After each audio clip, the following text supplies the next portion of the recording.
नमस्कार, मैं doctor Durgesh Sharma, paediatric physiotherapist. तो आइए हम बात करते हैं क्रॉलिंग के बारे में। क्रॉलिंग या घुटनों के बल चलना हमारे बच्चों के लिए क्यों जरूरी? क्रॉलिंग नॉर्मल बच्चों के डेवलपमेंट में एक बहुत ही इम्पॉर्टेंट माइलस्टोन है। आमतौर पर देखा जाता है कि टिपिकल बच्चे 8 से 10 महीने के बीच में क्रॉलिंग या घुटनों के बल चलना शुरू कर देते हैं, मगर कई बार कुछ बच्चे जो NICU स्टे करके आए हैं या प्री मैच्योर डिलीवरी है, CP या कुछ न्यूरोडाइवर्जेंट बच्चे क्रॉलिंग लेट से करना शुरू करते हैं, या कुछ बच्चों में ऐसा सुनने को आता है कि मेरे बच्चे ने क्रॉलिंग स्किप करी।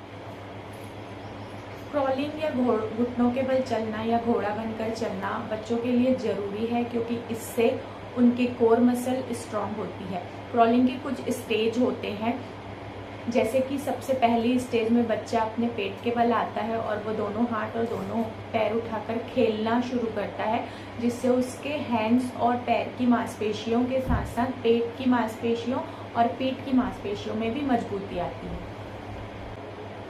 दूसरी स्टेज में बच्चा हाथ के बल खसकना शुरू करता है, इसे कमांडो क्रॉल भी कहते हैं। तीसरी स्टेज में बच्चा जो होता है वो अपने हाथों के बल आकर आगे बढ़ने की कोशिश करता है, मगर पैर अभी भी पीछे की तरफ ही रहते हैं।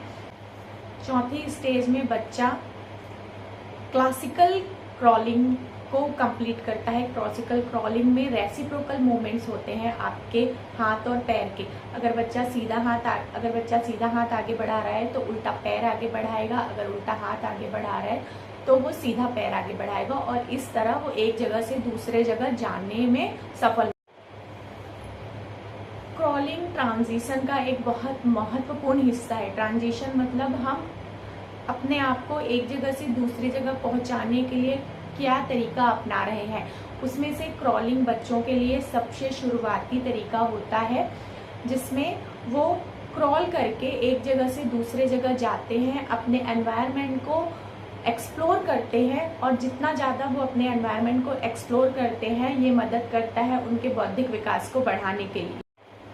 क्रॉलिंग हेल्प करता है बच्चों को आगे खड़े होने और चलने के लिए भी, क्योंकि जब बच्चा क्रॉल करके एक जगह से दूसरे जगह जाता है उसके पैरों की मांसपेशियां मजबूत होती हैं, फिर वो अपने हाथों का भी उपयोग कर रहा होता है, और हाथों का उपयोग करके वो उल्टू स्टैंड की स्थिति में आने की कोशिश करता है, और इसके बाद वो वॉकिंग की तरफ आगे बढ़ता है।